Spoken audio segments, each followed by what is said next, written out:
పెనుపాక నియోజకవర్గంలో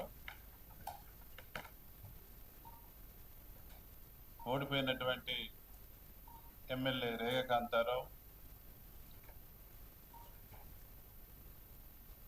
2 సార్లు కాంగ్రెస్ పార్టీ తరఫున ఎమ్మెల్యేగా గెలిచి ఎమ్మెల్యేగా అవకాశం కల్పించింది. ఎమ్మెల్యేగా గుర్తింపునిచ్చినటువంటి కన్నతల్లి లాంటి కాంగ్రెస్ పార్టీ పైన లేనిపోని ఆరోపణలు చేస్తూ కాలం గడుపుతున్నటువంటి సందర్భం. నిన్న ర్యాలీ చేస్తూ గౌరవ ముఖ్యమంత్రి రేవంత్ రెడ్డి గారి పైన అనుచిత వ్యాఖ్యలు చేస్తున్నటువంటి సందర్భం. వాటిని తీవ్రంగా ఖండిస్తా ఉన్నా. నేను రేగా కాంతారావు గౌరవ ముఖ్యమంత్రి రేవంత్ రెడ్డి గారి కాలి గోటి కూడా సరిపోడు. ముఖ్యమంత్రి పైన మాట్లాడే అర్హత రేగా కాంతారావుకు లేదు. వాడితో బతుకు వాడిది.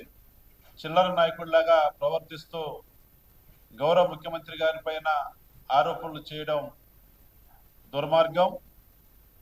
కన్నతల్లి లాంటి కాంగ్రెస్ పార్టీ ద్రోహం చేసి కార్యకర్తలు మరి గుడ్డలోడు తీసి 2023లో జరిగిన ఎన్నికల్లో కట్టగట్టి గోదావరిలో పడవేశారు. కాంగ్రెస్ పార్టీ కార్యకర్తలు తండ్రితే ఓడిపోయి ఇంట్లో కూర్చున్నటువంటి యదవ రేగ కాంతారావు. అటువంటి రేగ కాంతారావు గౌరవ ముఖ్యమంత్రి గారి పైన, ఉమ్మడి ఖమ్మం జిల్లా మంత్రుల పైన అనుచిత వ్యాఖ్యలు చేస్తూ రాజకీయ పబ్బం గడుపుకున్నటువంటి వ్యక్తి. ఇదే రేగ కాంతారావు 2009లో కాంగ్రెస్ పార్టీ కార్యకర్తలు నాయకులు గెలిపించిన సందర్భంలో అప్పుడు కూడా కాంగ్రెస్ పార్టీ కార్యకర్తలు నాయకుల యొక్క విశ్వాసాన్ని దెబ్బతీసేలాగా ప్రవర్తించాడు. అయినా సరే మళ్ళీ 2018లో మళ్ళీ ఎమ్మెల్యేగా కాంగ్రెస్ పార్టీ కార్యకర్తలు గెలిపిస్తే ఆ రోజున బీఆర్ఎస్ పార్టీకి అమ్ముడుపోయి కాంగ్రెస్ పార్టీ కార్యకర్తల నాయకుల ఆత్మాభిమానాన్ని మరి వాళ్ళ గాలి కొదిలి బీఆర్ఎస్ పార్టీలో చేరాడు. చేరడమే కాకుండా కాంగ్రెస్ పార్టీ కార్యకర్తలు నాయకులు కష్టంతో రూపాయి పోగు చేసి కాంగ్రెస్ పార్టీ కార్యాలయాన్ని నిర్మించుకుంటే దాన్ని కూడా కబ్జా చేసి రంగులు మార్చినటువంటి యదవ రేగ కాంతారావు పార్టీలో చేరాడు. చేరడమే కాకుండా కాంగ్రెస్ పార్టీ కార్యకర్తలు నాయకులు కష్టంతో రూపాయి పోగు చేసి కాంగ్రెస్ పార్టీ కార్యాలయాన్ని నిర్మించుకుంటే దాన్ని కూడా కబ్జా చేసి యదవ రేగ కాంతారావు ఈ రోజున ఏదైతే ఉందో ఈ మధ్యకాలంలో గత నెల 26వ తారీఖున పంజాగుట్ట పోలీస్ స్టేషన్లో మరి ఏదుంపుల కేసు విషయంలో ఎఫ్ఐఆర్ నమోదైంది. ఎఫ్ఐఆర్ నమోదైన సందర్భంలో నాకు అన్యాయం జరిగింది, నన్ను ప్రేమించాడు, పెళ్లి చేసుకుంటే నన్ను మోసం చేశాడు, 4 సంవత్సరాలు సహజీవనం చేసినాడు, నన్ను వాడుకున్నాడు అని చెప్పేసి పోలీస్ స్టేషన్లో కంప్లైంట్ పెట్టడం జరిగింది. ఎఫ్ఐఆర్ అయింది. అది వారికి సంబంధించిన అంశం కోర్టు దాకా వెళ్ళింది. కాంప్రమైజ్ చేసుకొని కోర్టులో కొట్టేసుకున్నారు.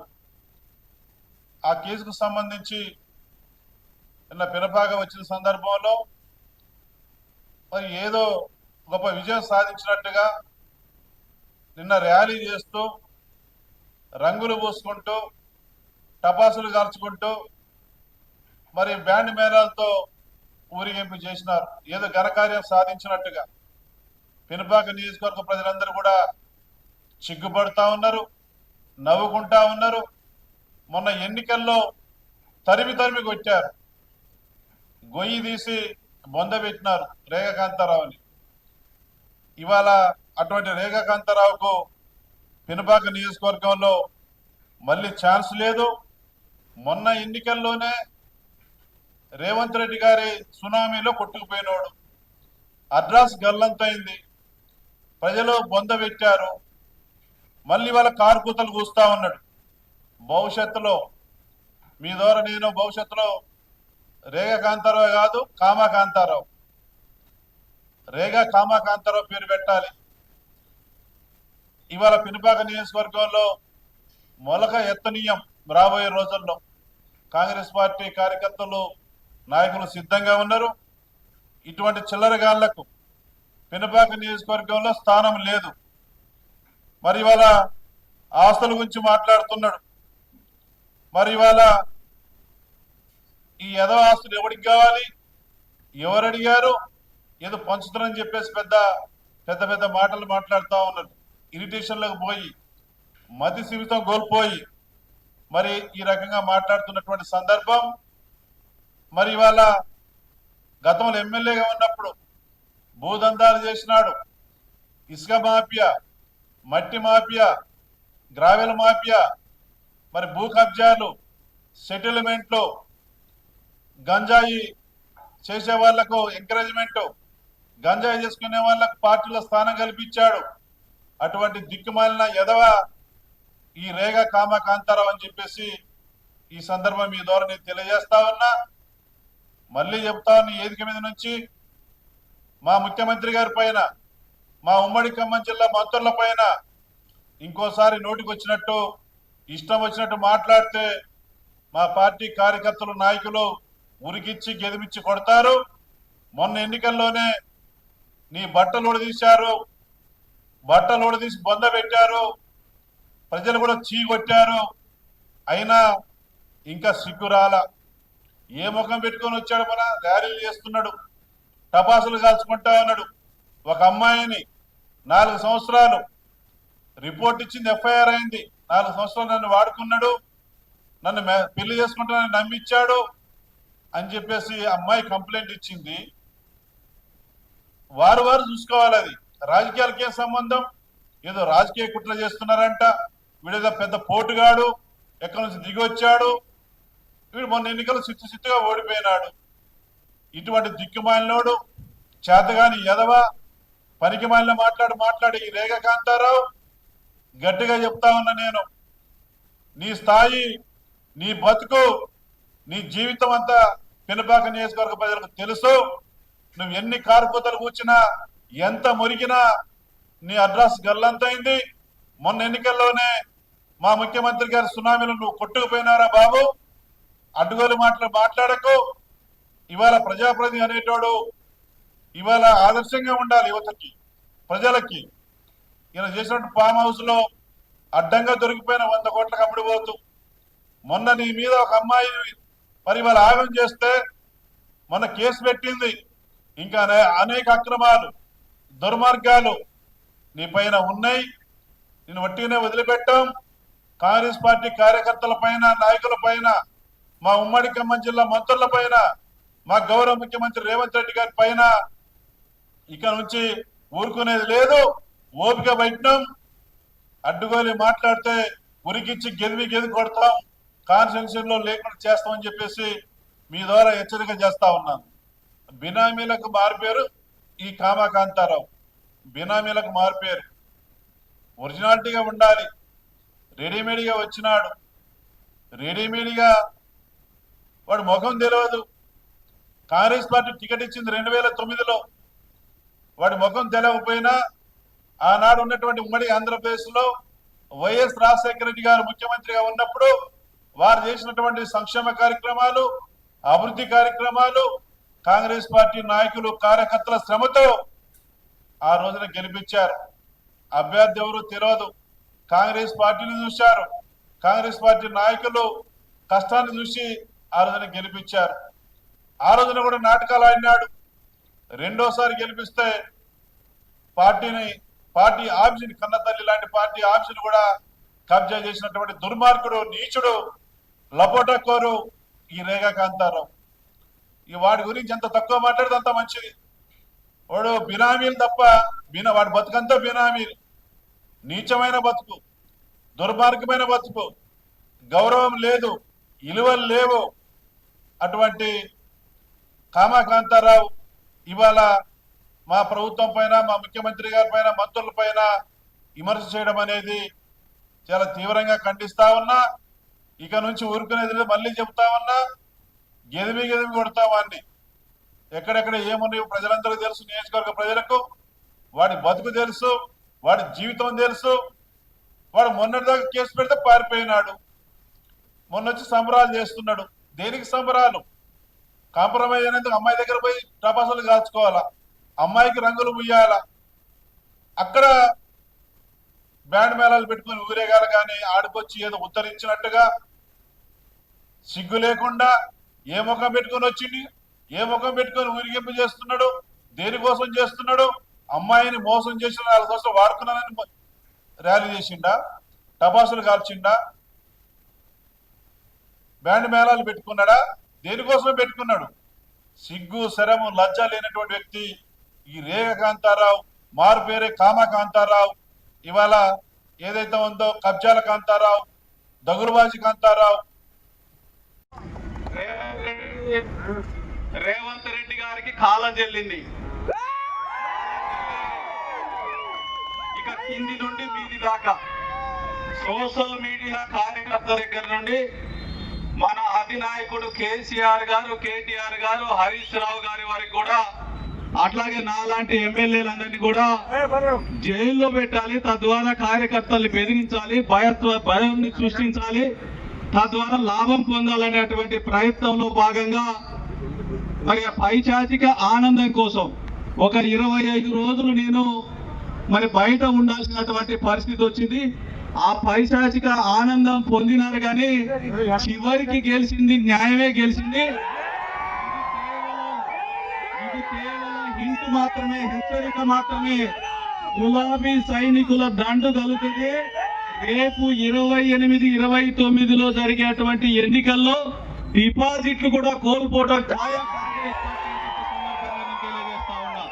మిత్రులారా, ఎవరు అడ్డగోలు మహిళను తీసుకొచ్చి, కనీసం నేను ఎప్పుడు కనీసం ఫోన్ లో కూడా మాట్లాడినటువంటి మహిళను తీసుకొచ్చి నా పైన కేసు పెట్టించి కనీసం ఒక్క రోజన్నా జైల్లో ఉంచాలనేటువంటి ప్రయత్నం చేసిండ్రు. కానీ వాళ్ళ వల్ల కాలే, నేను దొరకలే. ఇక బ్రహ్మదేవుడు దిగొతే తప్ప లేకపోతే నేను దొరకను. నన్ను తక్కువ అంచనా వేసిండు, దొరికితే జైల్లో పెట్టొచ్చు అని చెప్పేసి ఇక్కడ మన జిల్లా మంత్రులకి బీపీ రేజ్ అయిపోయి ఏం చేయాలి అర్థం కాక డిపార్ట్మెంట్ వాళ్ళ మీద కూడా పడ్డటువంటి సందర్భాలు ఉన్నాయి. నాకు ఎంక్వైరీ వచ్చింది, నాకు తెలిసిన విషయం అంతా కూడా. కాబట్టి మీరేం ఆధారపడాల్సినటువంటి అవసరం లేదు. చెడపకురా చెడేవు. అందుకనే ఎవరినైతే చెడపాలి అని చెప్పేసి, అక్రమంగా కేసులు పెట్టాలని చెప్పేసి, భయాన్ని సృష్టించాలని చెప్పేసి చేస్తే రేగా కాంతారావు అనేటోడు భయపడతారా? మీరందరూ ఒక్కసారి ఆలోచిస్తారు. అందుకనే ఈ కేసు కంటే ముందు మావోయిస్టు పార్టీ కనుక బతికుంటే మావోయిస్టు కేసు పెట్టి బొక్కలేయాలని చెప్పేసి ప్రయత్నం చేసింది. కానీ అది కాక ఇక చివరికి వచ్చేసరికి లంగపు కేసు పెట్టి జైలుకు పంపించాలి, నా వ్యక్తిత్వాన్ని చంపాలి, తద్వారా కాంగ్రెస్ పార్టీ బతికించుకోవాలి తప్ప లేకపోతే వాళ్ళకి అవకాశం లేదని చెప్పేసి ఇంత దౌర్భాగ్యానికి, దుర్మార్గానికి తెగబడ్డది కాంగ్రెస్ పార్టీ. ఇక మొత్తం విజయం మనదే అనుకుంటా తిరిగిరు.